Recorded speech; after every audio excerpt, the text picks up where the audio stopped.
My girlfriend Alicia and I rented a secluded beach house Airbnb in the Hamptons during the summer of 2018. At first, it felt unreal, like something pulled straight from a luxury vacation commercial. The house sat directly on the beach, hidden behind dunes and tall grass, with almost no neighboring homes in sight. The backyard had a glowing pool. The ocean was only a few steps from the back door, and during the day the beach was practically empty except for the occasional jogger disappearing into the foggy shoreline. For the first 2 days, everything felt perfect. We drank on the beach for hours, swam in the pool, explored local bars at night, and joked about how this was the kind of place people fantasize about owning someday. Alicia kept saying she never wanted to leave. Looking back now, I wish we had left immediately. Late in the afternoon on our second day, we were packing up our towels and drinks when something made me look toward the upstairs bedroom window. At first, I thought it was just the sunlight reflecting off the glass. But then I saw it again. A figure, standing perfectly still behind the window, staring directly down at us. The glare from the sun distorted everything, but I could have sworn I saw the outline of someone's head slowly move away from the glass. A cold feeling hit my stomach instantly. I grabbed Alicia's arm and pointed toward the window. "Do you see that?" She squinted for a second, confused. "See what?" The figure was gone. Trying to convince myself I was imagining things, I sprinted back into the house and searched every upstairs room. Closets, bathrooms, under the beds. Nothing. The entire house was silent except for the low hum of the window AC units. Then I heard the front door downstairs open. I nearly jumped out of my skin before realizing it was Alicia carrying in the beach bags. I laughed it off, blaming the heat and too much sun exposure. That night we returned to the same bars from the night before, except this time we stayed out much later since it was our final night there. By the time we got back to the house, it was close to 11 p.m. The second we stepped inside, something felt wrong. The entire house was dark. We tried the lights. Nothing. Every digital clock was dead too. Total blackout. At first, we assumed the power had simply gone out somewhere nearby. We searched around for the circuit breaker, but couldn't find it. Exhausted and slightly drunk, we decided to forget about it and head upstairs to sleep. Using only our phone flashlights, we climbed the staircase in near total darkness. Alicia fell asleep quickly. I didn't. Something about the silence felt unnatural. No actinium, no electricity, no outside noise except the distant crashing of waves against the shore. Then I heard footsteps. Slow, heavy, right outside the bedroom. I looked toward the doorway, just in time to see a shadow move past the hall. Every muscle in my body locked up. I threw myself over Alicia, nearly knocking her off the bed, and sprinted to the bedroom door. The moment I locked it, someone grabbed the handle from the other side. Then came 3 slow knocks. "It's the landlord," a man's voice said calmly. "I came to fix the power." My blood turned to ice. The landlord never said he was coming. And why would he show up after midnight without warning? I didn't answer. The doorknob suddenly twisted violently. The calm voice disappeared. Bang, bang, bang. The entire door shook as the man slammed himself against it. Alicia woke up screaming while the stranger rattled the knob harder and harder, like he was seconds away from breaking through. "Call the cops," I screamed. The banging stopped instantly. Complete silence. For several horrifying seconds, neither of us moved.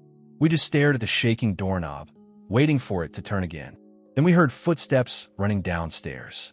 Minutes later, police entered through the front door, which they discovered had been left slightly open. They searched the entire property, but found nobody inside. One officer told us the intruder most likely killed the power himself before entering the house, meaning he may have been watching us long before we ever noticed him. The police helped restore the electricity and took our statements, but neither Alicia nor I slept another second that night. At sunrise, we packed everything and left immediately. During the drive home, I finally called the actual landlord. His response made my stomach drop. I haven't even been in the Hamptons for weeks. The worst mistake of my teenage life started as a stupid 4th of July joke. If that bathroom window hadn't shattered when I hit it with a wrench, Eli and I probably would have died inside Savannah Lee's house that night. Back then, I had just finished sophomore year of high school. My parents had grounded me a few days before the holiday, so while everyone else was out partying, I was forced to stand around at some boring neighborhood cookout with adults talking about mortgages and lawn care. Luckily, my friend Eli lived nearby. Our neighborhood in Michigan was one of those places where everybody knew everybody. Savannah Lee lived a few streets over, and she was basically the girl every guy in school had a crush on. Blonde hair, rich family, huge house, the kind of girl who made the rest of us feel invisible. To make things even more awkward, her dad was also my dentist. After about 20 minutes of pretending to enjoy the party, Eli leaned toward me and smirked. "Savannah lives down the street," he whispered. "We should go door-ditch her." It sounded harmless at the time, so we left the party and started walking through the neighborhood while the sun slowly disappeared behind the trees. We joked around the entire way like the dumb, nerdy sophomores we were, laughing at things that probably weren't even funny. Eventually, I asked Eli if he actually knew where Savannah's house was. Without answering, he pointed west toward a giant home at the end of a cul-de-sac. Even in the fading light, the place looked enormous. We lived in a pretty average area, so houses like that were rare. It looked more like a mansion dropped into the middle of suburbia by mistake. As we approached the driveway, something immediately felt off. No cars, no lights, no sounds. The entire property looked abandoned. We stood there for a minute staring at the dark windows. "She's probably on vacation," I said. "Let's just come back next week." But Eli wasn't listening anymore. He kept staring at the front door with this weird look on his face. Then he slowly walked up the steps. "Eli, let's go," I whispered sharply. Instead, he grabbed the doorknob. Click! The door swung open. His eyes widened. They left it unlocked. I should have turned around right then. Instead, curiosity dragged both of us inside. The second we stepped into the house, a freezing chill hit me. Not normal air conditioning cold, either, the kind of cold that instantly makes your stomach tighten. The house was completely dark except for faint blue moonlight leaking through the windows. Every sound echoed. Our footsteps, our breathing. Even the creaking floorboards sounded too loud. Eli suggested we split up and explore quickly before anyone came home. At first, it almost felt exciting, like we were inside some forbidden place we weren't supposed to see. I wandered through massive bedrooms, spotless bathrooms, and expensive rooms that looked untouched, but after a few minutes, the excitement faded and guilt took over. We were breaking into someone's house. Worse, we were invading their privacy. That's when Eli screamed. Not a playful scream, a terrified scream. I ran toward the sound and found him stumbling backward out of what looked like Savannah's bedroom. The walls were white. The blankets were white. Makeup and perfume bottles lined a desk near the window. Eli grabbed my arm hard enough to hurt.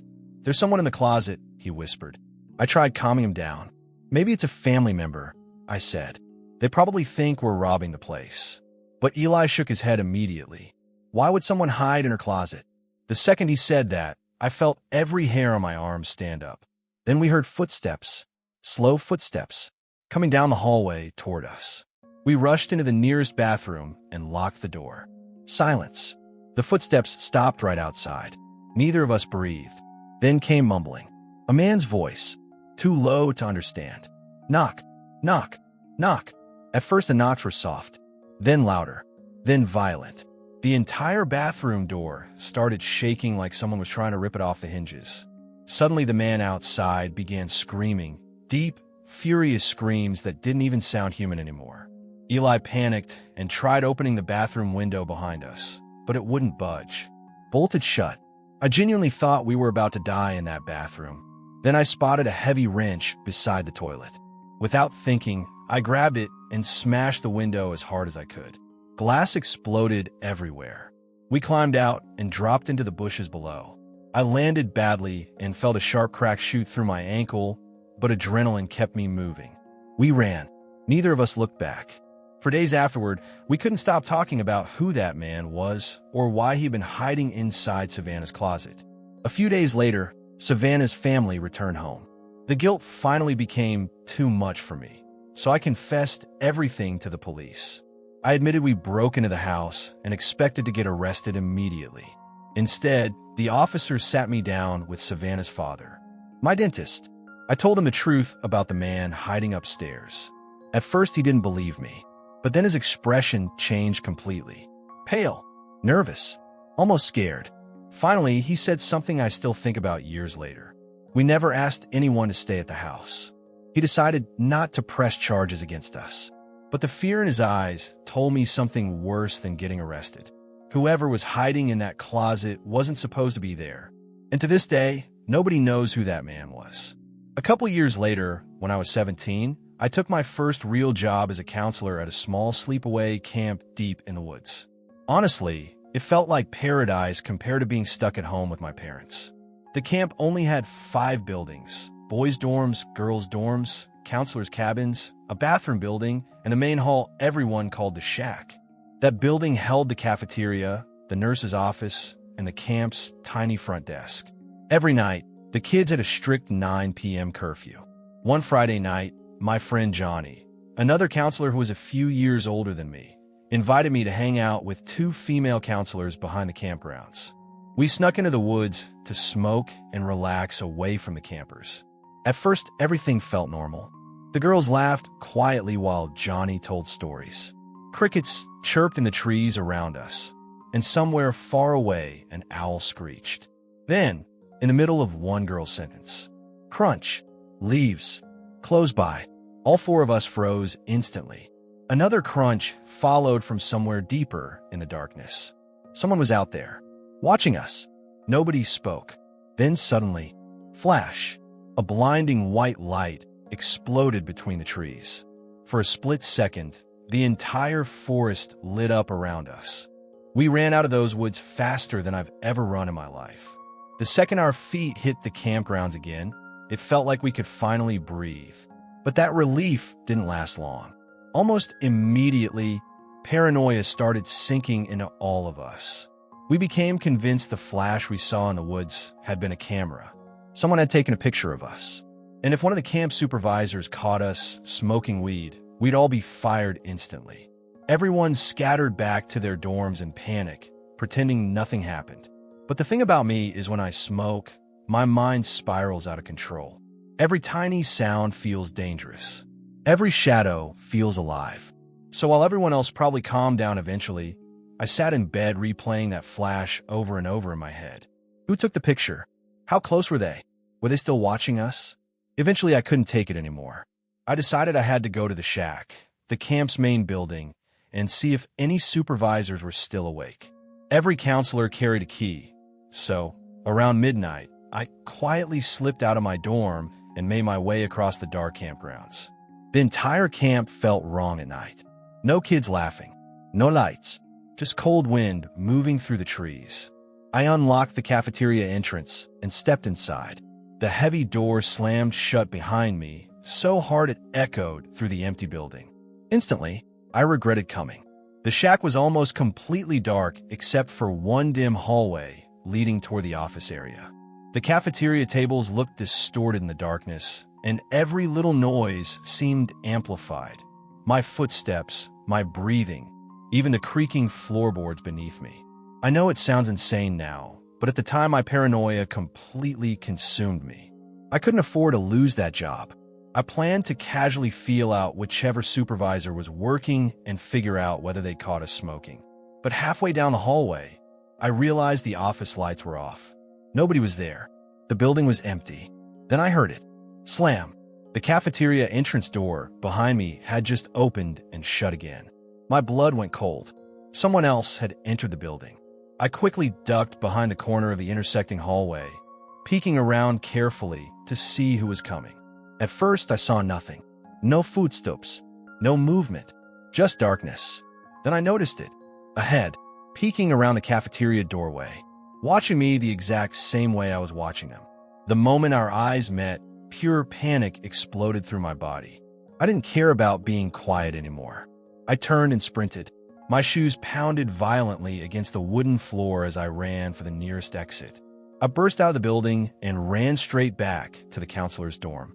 Only 3 counselors were still awake in the common area. One of them was Johnny. Completely out of breath, I pulled him aside and told him everything I'd just seen. Even while explaining it, I could tell he thought the weed was making me paranoid. Still, I noticed the look on his face change slightly, because deep down, he knew we both saw that flash in the woods earlier. He locked the main entrance to the dorm after that. I think I scared him too. That night, I couldn't sleep at all. The counselors' rooms each had a large window right beside the bed with no blinds or curtains. Usually moonlight poured into the room at night, but thick clouds covered the sky this time, leaving everything pitch black. Hours passed. I just lay there staring into darkness. Then suddenly, flash! A bright white light filled my room. For half a second, I thought lightning struck outside, but there was no thunder, no rain, no storm. My heart nearly stopped as I looked toward the window. Someone was standing outside, just a silhouette, completely still, watching me. The second the figure realized I could see them, a hand slowly rose into the air and began waving at me. That broke me. I flew out of bed screaming for Johnny. By then he had already gone to sleep, but I pounded on his door until he finally opened it looking irritated and confused.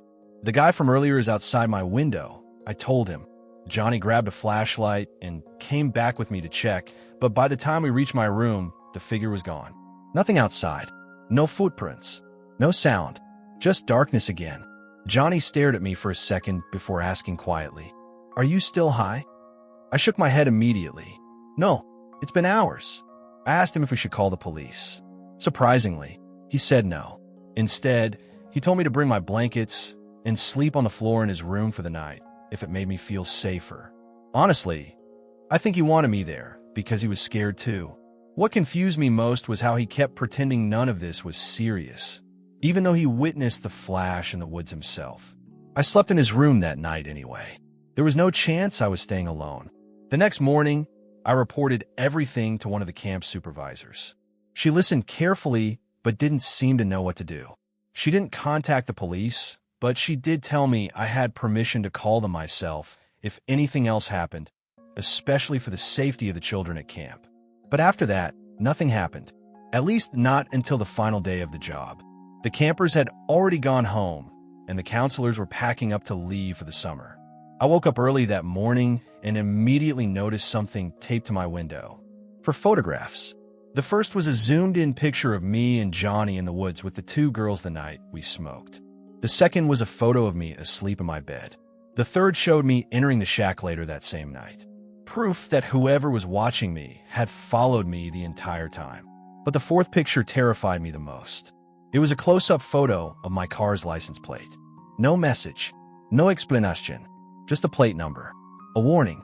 I immediately took the photos to the same supervisor and finally told her the full story, including the weed. She kept the pictures as evidence and wrote down everything I said. This happened years ago now. Nothing ever came from it. Nobody was caught.